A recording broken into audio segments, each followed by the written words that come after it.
உதயநிதி ஸ்டாலின் 3 வருடமாக ஒரே செங்கலை தூக்கி காண்பித்துக் கொண்டிருப்பதாக விமர்சித்த கழக பொதுச் செயலாளர் 38 திமுக எம்பிக்களும் நாடாளுமன்றத்தில் பெஞ்சை தேய்த்துக் கொண்டே இங்கே செங்கலை தூக்கி காண்பித்துக் கொண்டும் இருப்பதாகவும் காட்டம் தெரிவித்தார். நீங்கள் என்ன செய்தீர்கள்?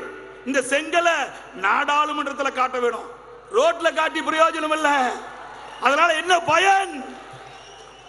விளம்பரத்திற்காக செங்கலை தூக்கி காட்டுறார். ஸ்கிரிப்ட மாத்தப்பா, கதையை மாத்து, இதையே காட்டிட்டு இருக்க வேண்டாம். 38 நாடாளுமன்ற உங்களுக்கு தந்தாங்க. 2019 திமுக கூட்டணி கட்சி சேர்ந்த 38 நாடாளுமன்ற உறுப்பினர்கள் உங்களுக்கு வாய்ப்பை தந்தார்கள். இந்த செங்கலை கொண்டு போய் அங்க காட்ட வேண்டியதானே? 38 பேரும் நாடாளுமன்றத்தில் காட்டி நிதியை பெற்று அந்த எய்ம்ஸ் மருத்துவமனை கட்டியிருக்கலாம். இல்ல, தில்லு திராணி தெம்பு இல்ல.